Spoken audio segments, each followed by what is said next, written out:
the X-Files this episode, family. Let's get it.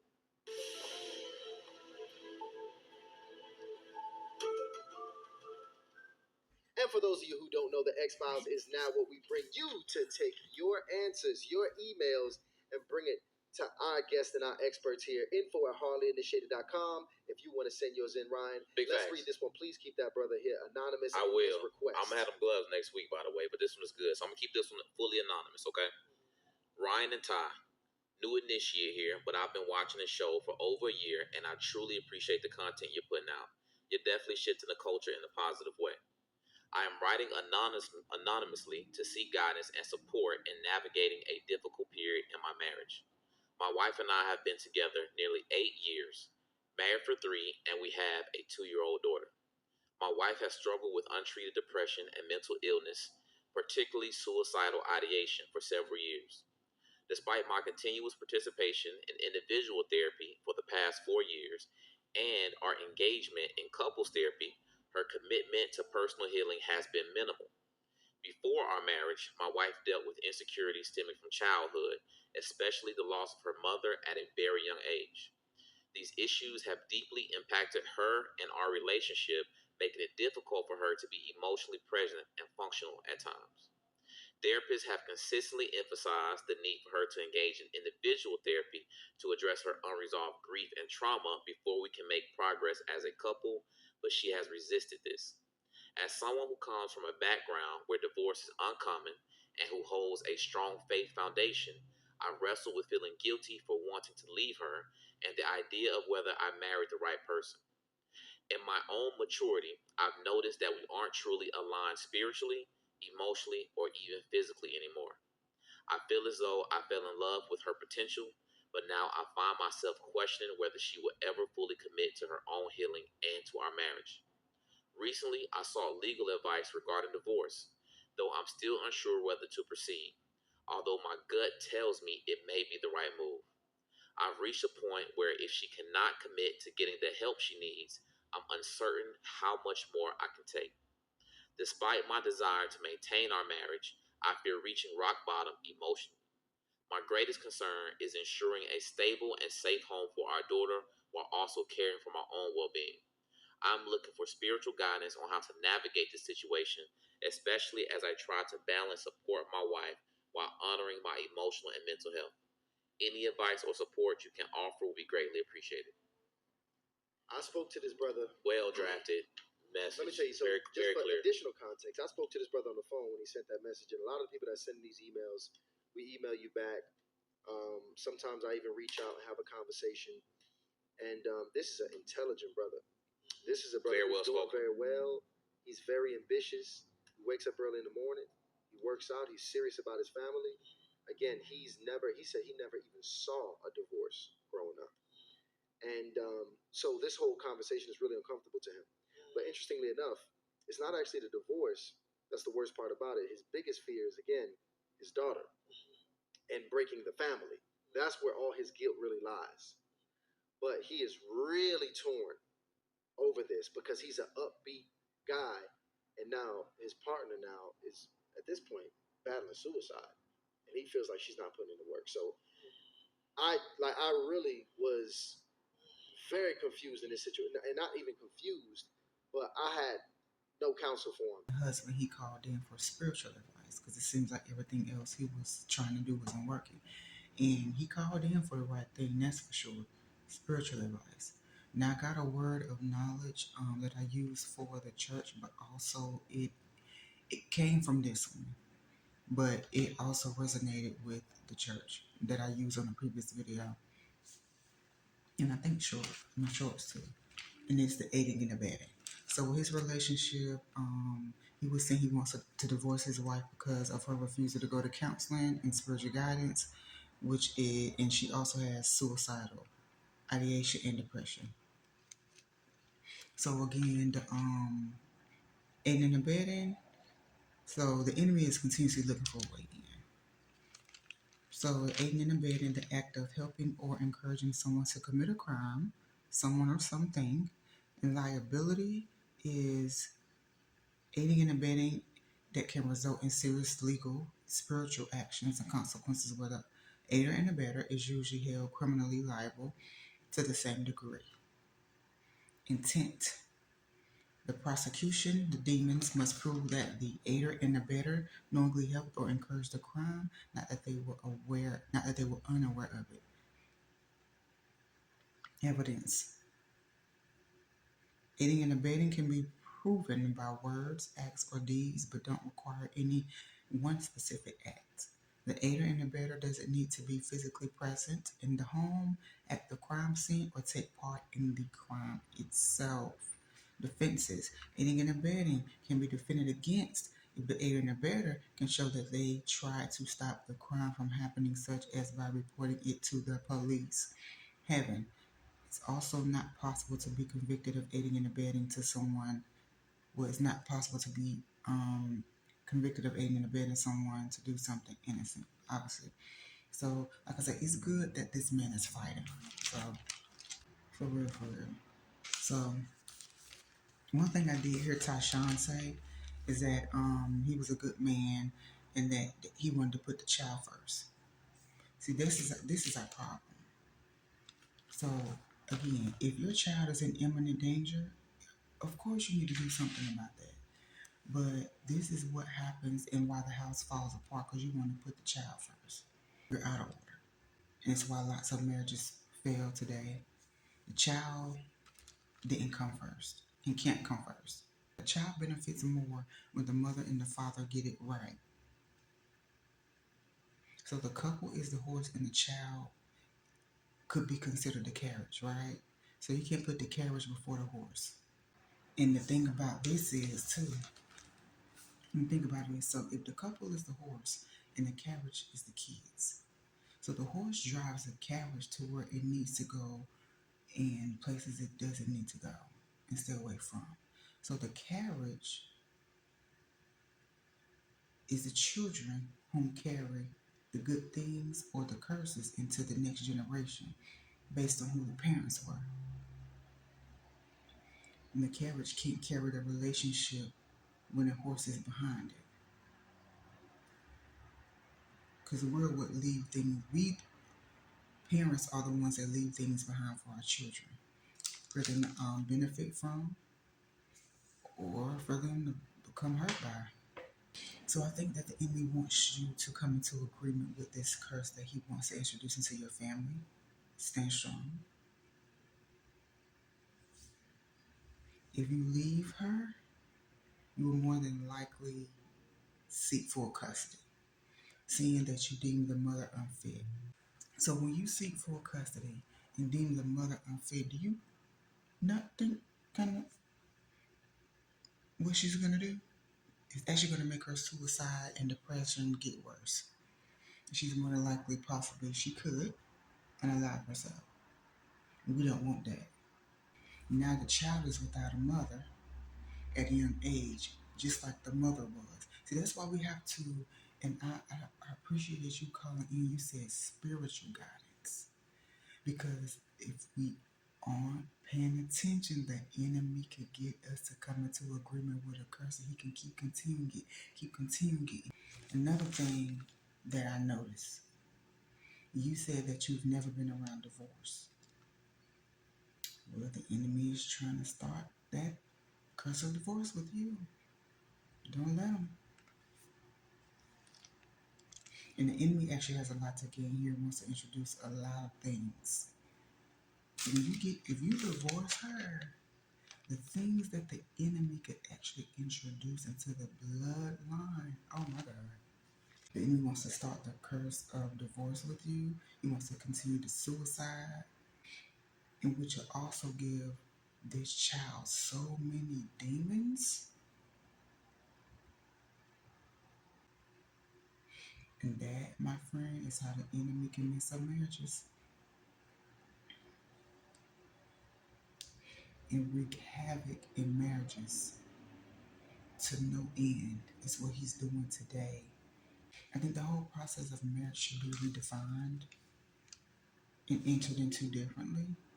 This is why, I'm not gonna lie, now I'm getting personal with it. This is why I pray for a husband that can help me help others. We can help others together. We can help married couples together, help them stay married. Fight against the enemy. But sometimes you need more than just yourself. Sometimes you need somebody else. I want me and my husband to change the trajectory of marriage and the image of marriage and let people know that it can be done. Help people understand what is really going on.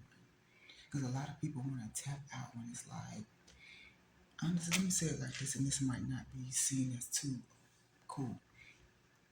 And again, I'm not perfect. It's things I have done and been in sin.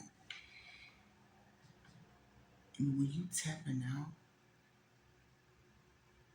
to the devil, when you tapping the devil in, you're in essence riding his coattail.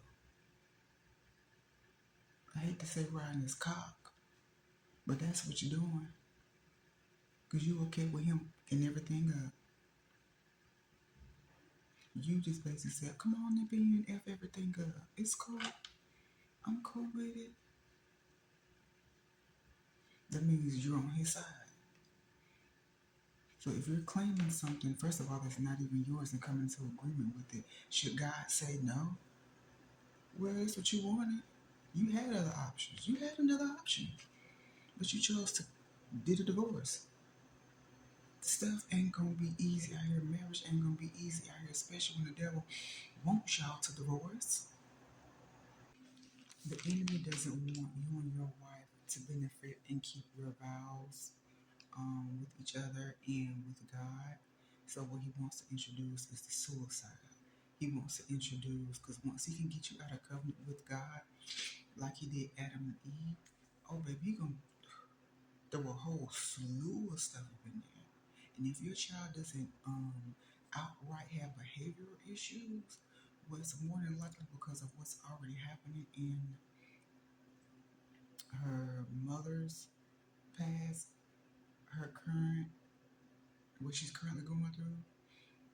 That child's future, she gonna be suffering in silence, and you might not even know.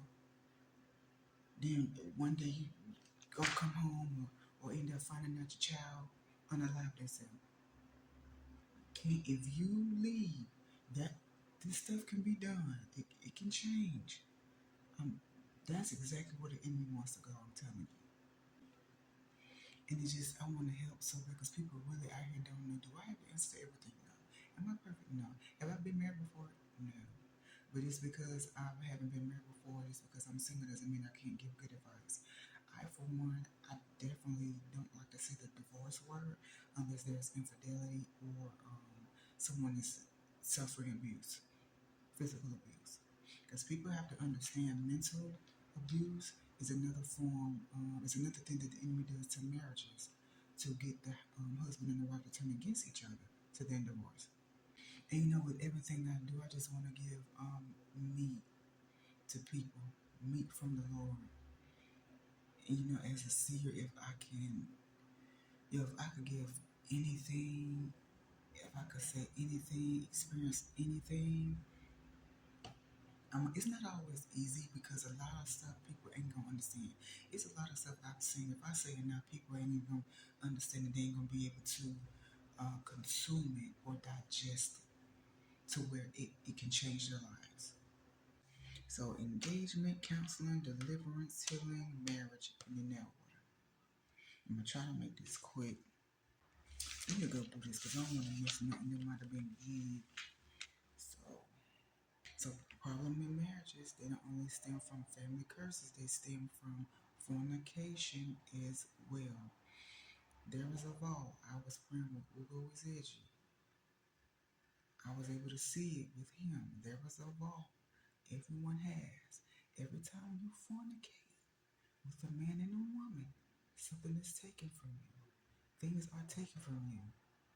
I've seen it and it was full, well, it wasn't full, but it had a lot of gold and jewels in there. So when you fornicate, that's what happens. And you know how much a woman can actually take from you. You know how much a man can actually take from you. In addition to that, then the curse is taken from you because you don't even know about it. to even end them. So they're gonna take somebody, and people gonna think, well, the Lord wanted to take him, it was his time. It actually wasn't. And people think it's okay to keep a closet full of skeletons, right? And people will live their life sweeping the kitchen floor. And just because it's only a little bit of crumbs, they sweep it under the stove thinking nothing of it. But then it accumulates and it accumulates and it accumulates, and you think over time it's not going to bring vermin in.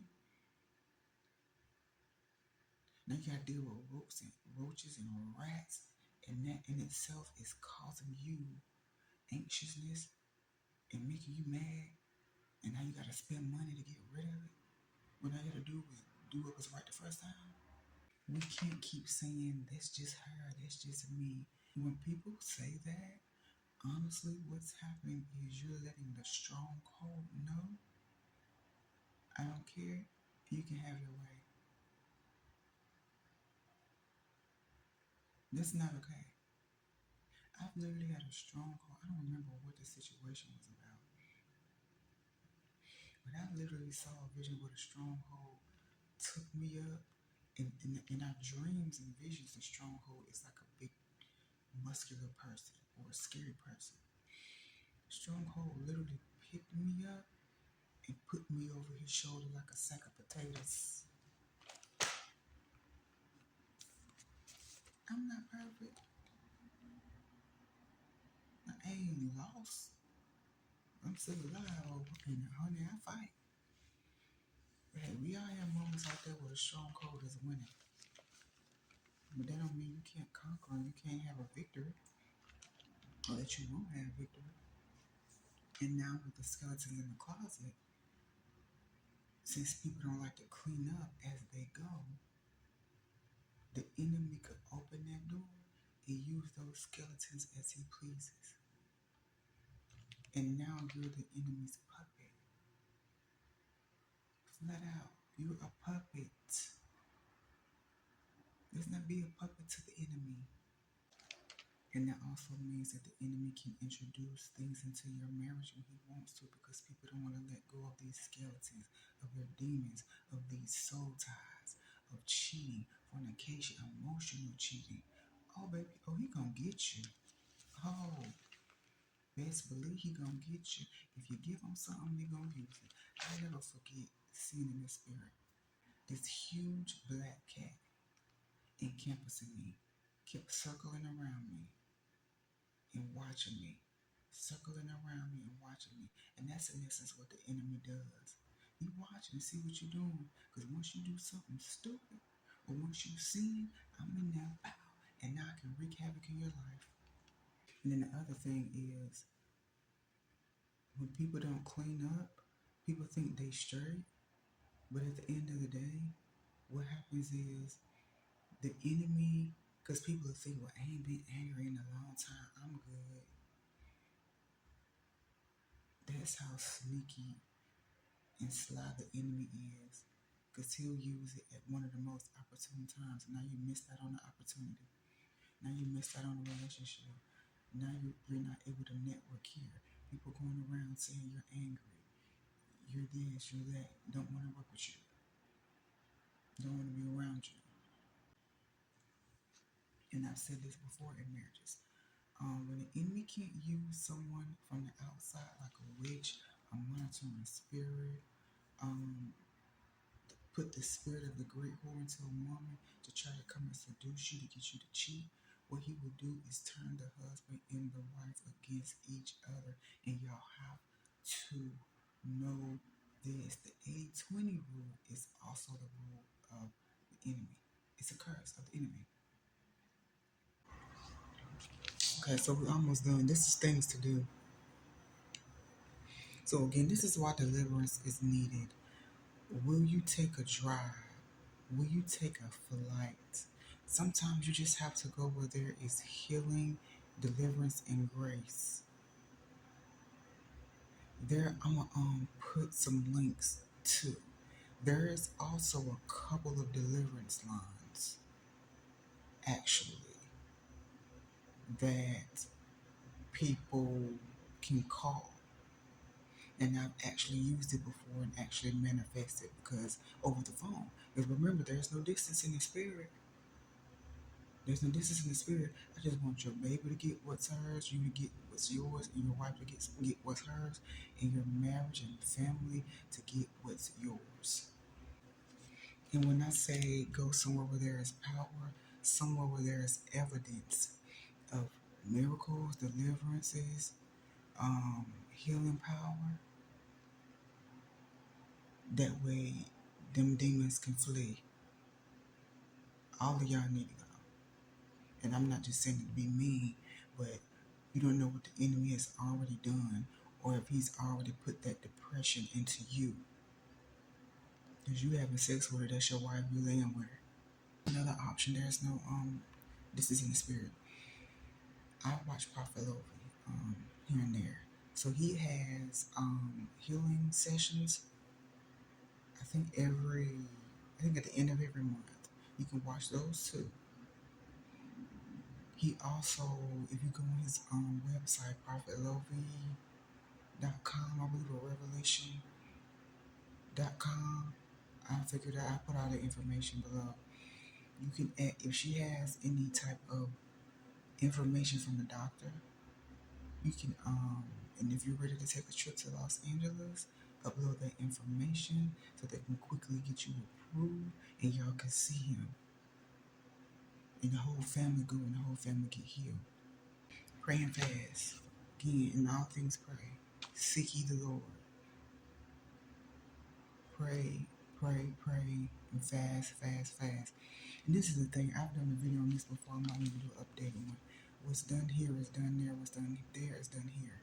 People wonder why Daniel didn't have to do too much. Because Daniel lived a fasted life. So once Daniel lived a fasted life here in the flesh and in the natural, that went up to heaven. It went up to heaven. And we not fasting down here eating junk. Again, I'm not perfect. I tell it on myself. I remember having a dream. I was at one point I was just snacking.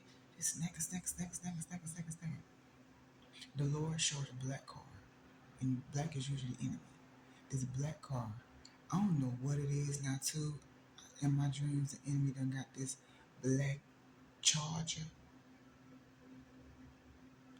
Turned the corner. Run. Parked in front of me. Had its high beams on. So in essence, almost when God was telling me when I snack like that, I'm actually allowing the enemy to be able to put high beams on me. I'm allowing the enemy to see me better when I'm snacking. And I'm supposed to be better at this. I got a higher calling. I'm supposed to be better. Do better. I ain't perfect. I said, I know this stuff from my own faults, my own shortcomings. Another thing I say do is get some oil. Go get some oil blessed. Bless your house everywhere. Bless you, your wife, your child. I will also say, now this might seem weird, but at the same time, you gotta do what you gotta do. I would do it for my husband, and I would expect my husband to do it for me. So, we'll get you some oil. Every night, anoint the child first, yourself, then your spouse last. So you should be putting just y'all going through it. This suicidal thing needs to pass. Now, this might sound crazy, but I'm going to tell you, and I'm not going to hold back. This is what I would do. This is a suggestion. I'm not telling you what to do. I can't tell you what to do. This is a suggestion. Anoint the top of everybody's head. We're going to go from the head to the top. Top of the head, cross the forehead, and do the ears. You can do a little bit on the lips, cross the heart, the navel, which is where a lot of demons come in and enter. They'll enter through the stomach and find a place to settle. So the navel and the bottom of the feet. And I also say, when you anoint yourself, put some on your lips. You don't have to do necessarily the child's lips, but put some on your lips when you anoint her. Anoint her lips too. If you got to go lip to lip and kiss her and breathe life within her, because she bone of your bone, flesh of your flesh, breathe life within her. From you to her, a little bit. Do what you got to do. Because we're not playing. We're not playing. We're not giving no room to the enemy. I don't care how weird it might sound to people. I would do it for my husband, and I would expect my husband to do it for me. Period. Definitely the ears, because the wife is being told many lies. Many lies. Okay? God bless you. You know your family shall live and not die. Your union shall live and not die. We just have to do the work. So many times in marriages and relationships, we are selfish and we don't realize it. Because a lot of times we first worry about our own heart and how our heart feels. It's not about your own heart anymore. I know you want to leave, but put yourself in her shoes. Would you want her to leave you like that?